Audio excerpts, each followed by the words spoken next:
A very good evening and welcome to Capital Connection, where we join the dots to give you the big picture for business in Africa. I'm Arnold Sagawa.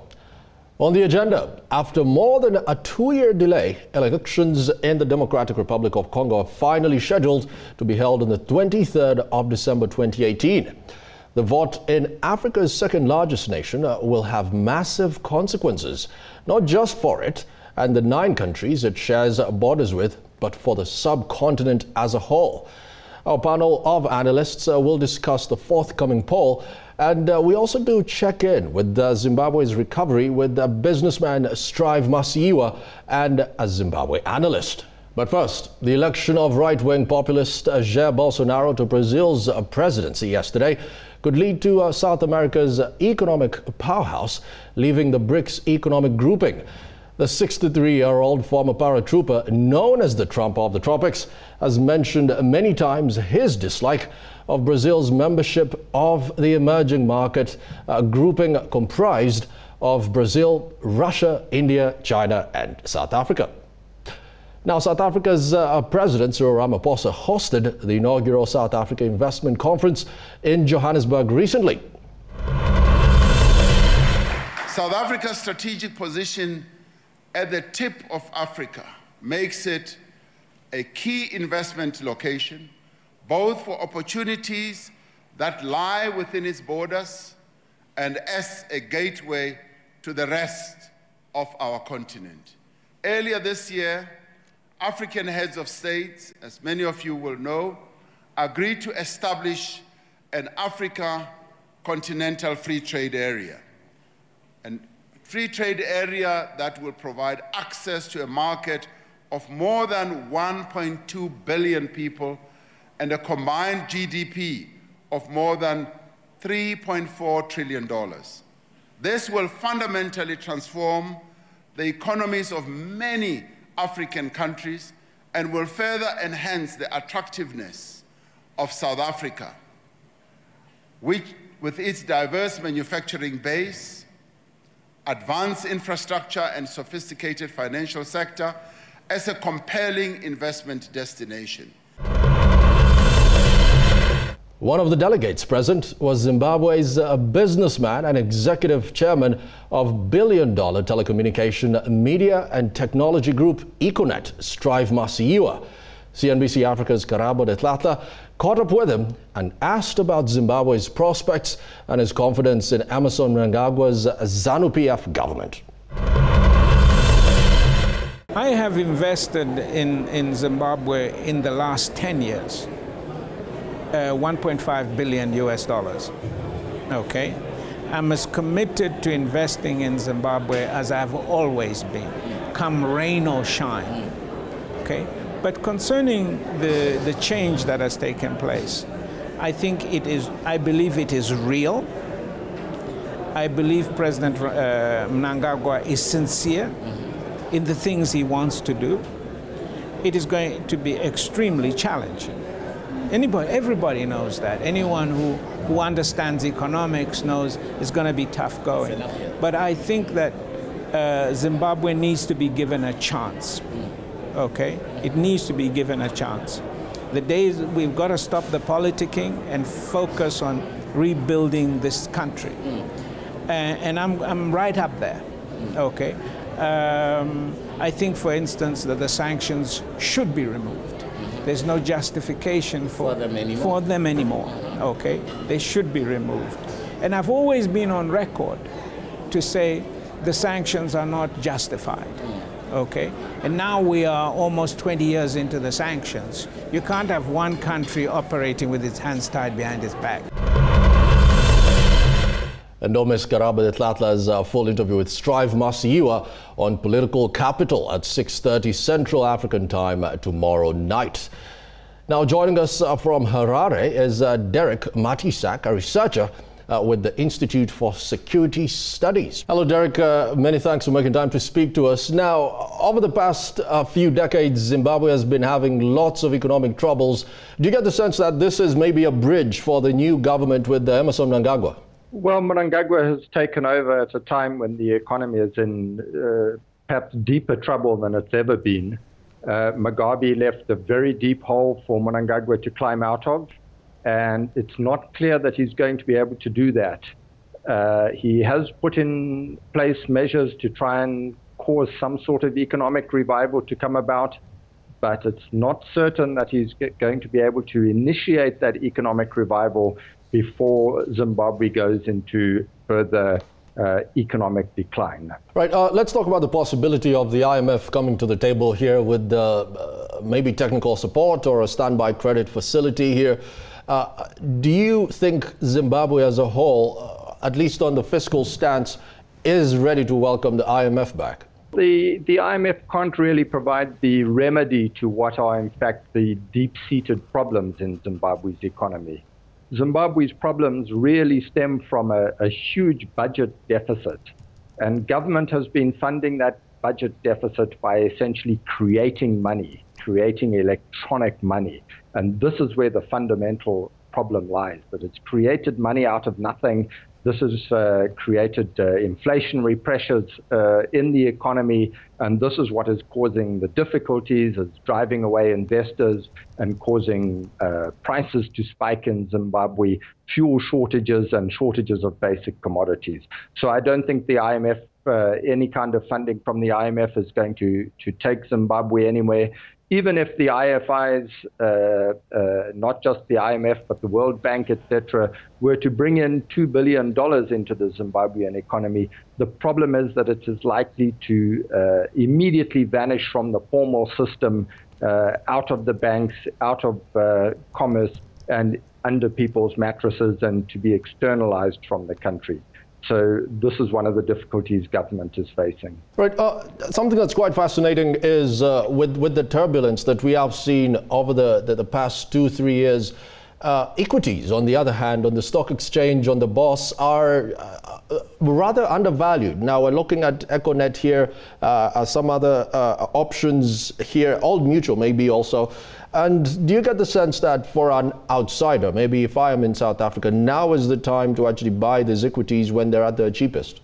Well, I think the boat might have been missed there. Because of these inflationary pressures that I spoke to you about, because this electronic money that is being created by government is losing value, people are going to the bourse, to the stock exchange, to try and preserve value by buying blue chip shares. So we're on a bull run at the moment in the market. The cost of shares has gone up enormously as people move away from liquidity and seek refuge on the stock exchange in these blue chip shares to try and preserve value. And of course that begs the question, with inflation where it is right now, wouldn't investors rather go for gold? Because that's always a safer haven as opposed to equities. God knows there are not many options on the stock exchange itself. Yes, though Zimbabwe's laws require that all gold gets sold to the central bank. But I did speak to a jeweler in Harare last week, and she told me that she had sold out her entire stock of gold items on a single day when this crash happened 2 weeks ago. Derek, before I let you go, we need to talk about the new finance minister, Mthuli Ncube. Do you get the sense that maybe with his experience at the Africa Development Bank, he brings a different set of skills to the fiscus as it is? Yes, well, there's an adage that the most dangerous moment for a bad government is when it attempts to reform itself. So this crash that took place 2 weeks ago was caused precisely by the fact that Mthuli Ncube was making the first steps to try and reverse this unsustainable creation of electronic money that's distorting the economy. So he has a plan in place. The question is whether he will be able to implement it, because the very first step he made in implementation caused this panic in the market, caused the panic buying, and caused the outages of basic products. Many thanks for making time to speak to us, Derek. We'll definitely keep our eyes peeled on the developments in Harare, Zimbabwe, to be more precise. Now, the Democratic Republic of Congo is set to elect a new president after President Joseph Kabila's decades-long rule. But even the mechanics of the vote is presenting huge challenges. Join us after the break.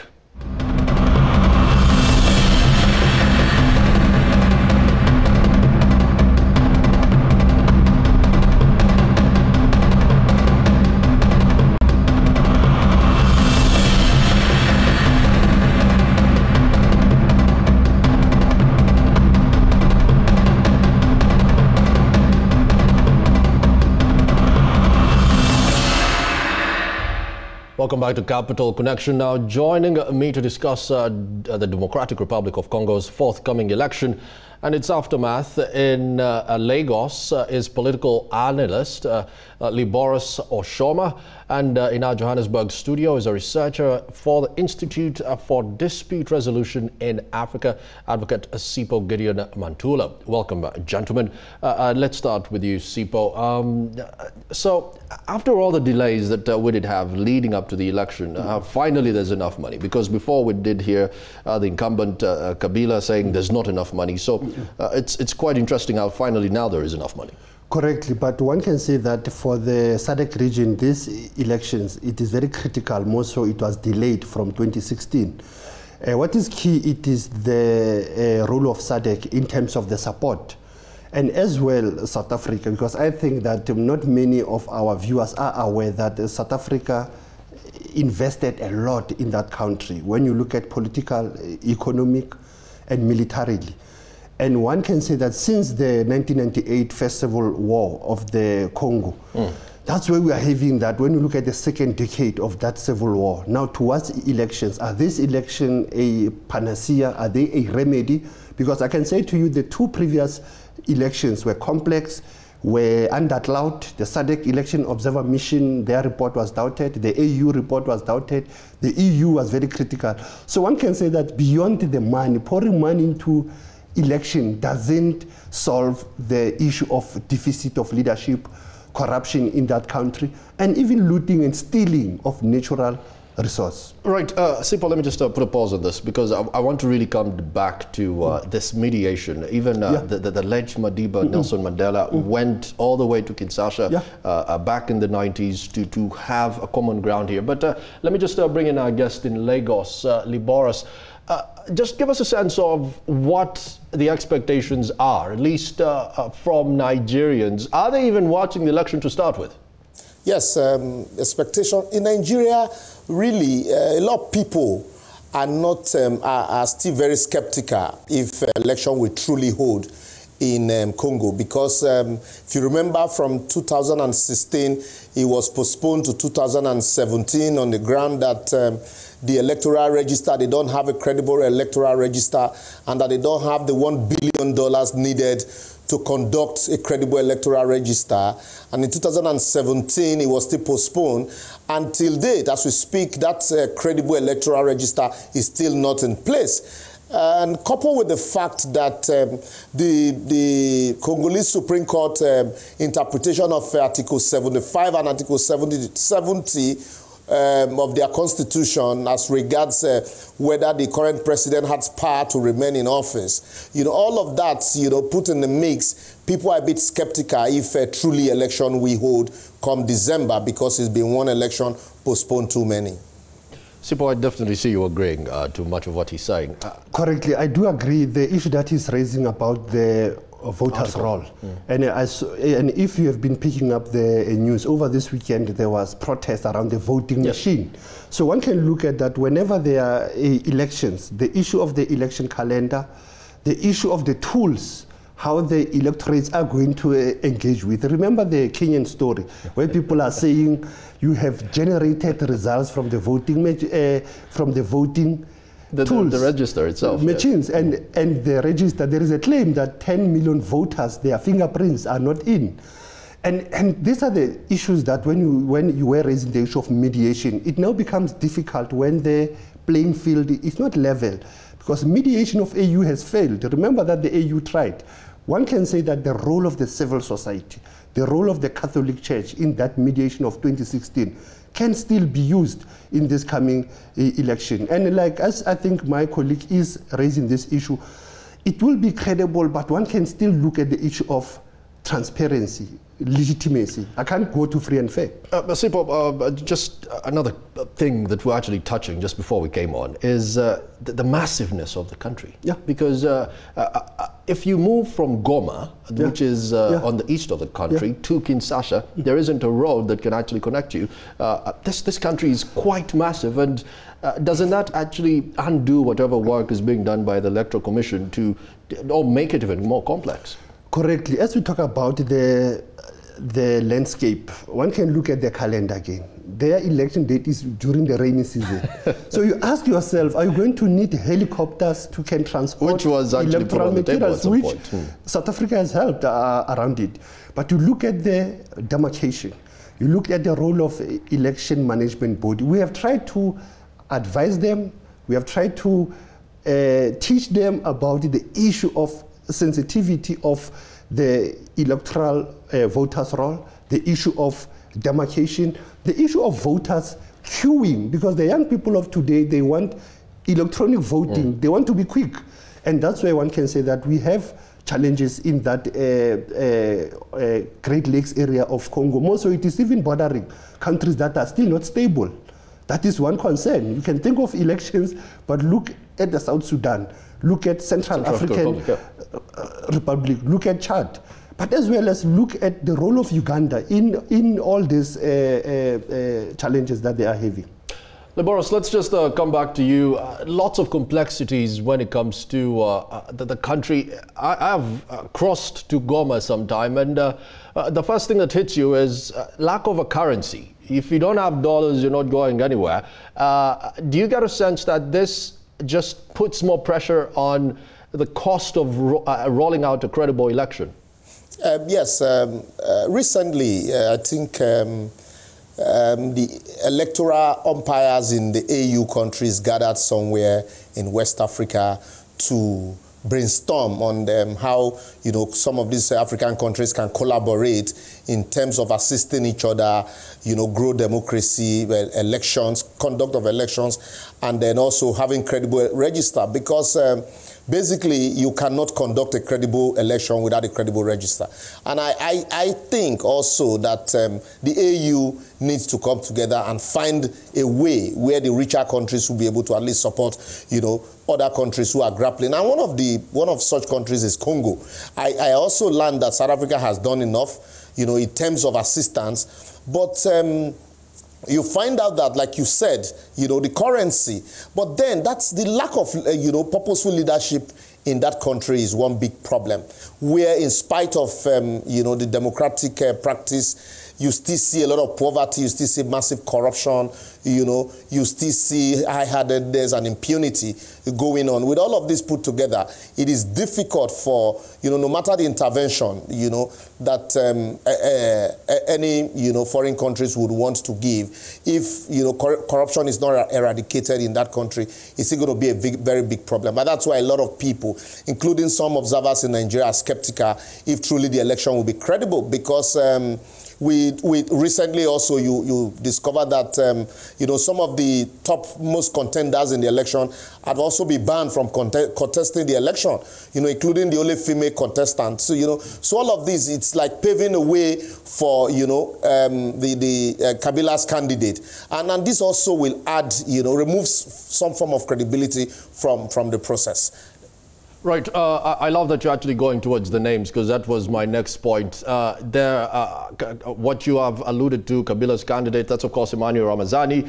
On the other end, Jean-Pierre Bemba, who is not running, and Matyszak Itumbi. Sipho, let me just come back to you. Matyszak Itumbi, a very wealthy man. I don't want to say even rich.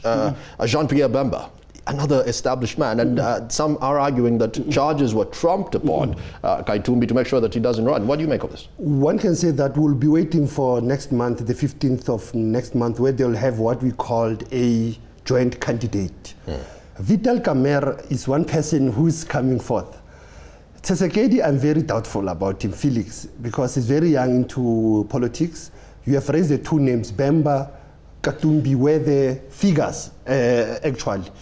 But Vital Kamerhe is holding that power of the coalition. Because remember that African elections now have turned to this pattern of coalitions towards elections and post-announcement of the results.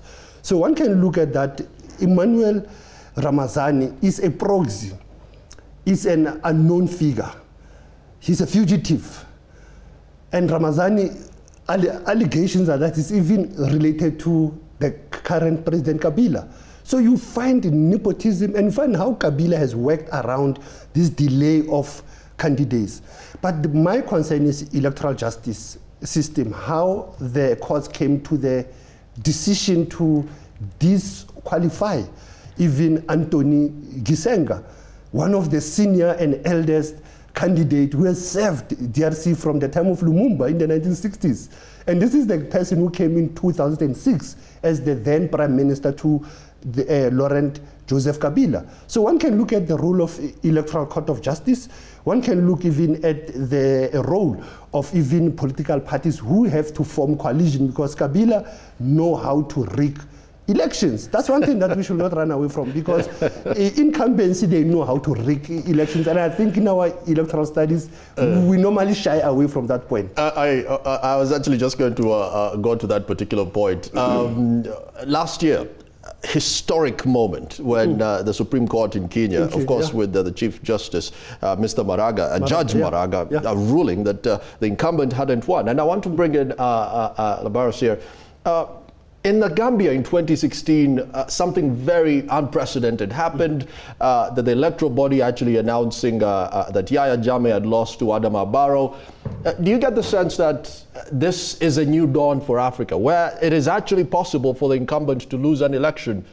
With the judgment in Gambia, a lot of us, some of us observers, had thought that it was a new dawn for Africa, that a Kubent could lose the election. You saw it happen in Nigeria, we saw it happen in Ghana, you know, and so we also saw it happen in Gambia. And so there were high expectations that, you know, it was a new dawn in Africa. And most especially, like my friend in the studio there said, you know, you see politicians forming alliance, coalition to ensure that, you know, they're able to defeat incumbent. But with the judgment of the Supreme Court in Congo, it took Africa backward, you know, because you begin to wonder what is the rationale behind the interpretation that the court gave to Article 70 as against Article 75 that is very clear on the matter. Article 75 talks about in the event that the elections do not hold, or in the event that the tenure of the president expires, and what should happen, that the Senate leader should, you know, step in the interim and then occupy, you know, that position until new elections are conducted.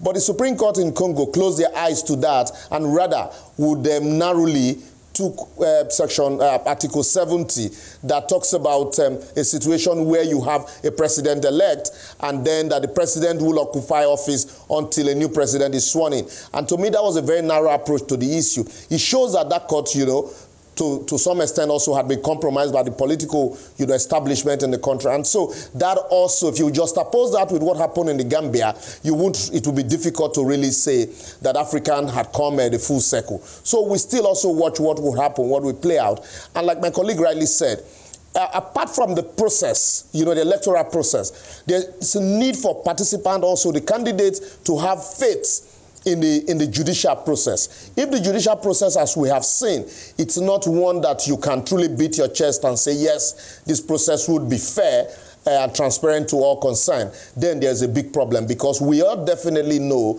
that with what is happening in the Congo, that election might be skewed, you know, in favor of the presidential candidates, the candidate of Kabila. Definitely a conversation to watch. That was a Lagos political analyst, Liborous Oshoma. Many thanks for making time to speak to us, Sipho. And that's all the time that we did have for this edition of Capital Connection. Thank you to my guests, and do join us every Monday and Wednesday at 6:30 Central African Time. From us, have a good night.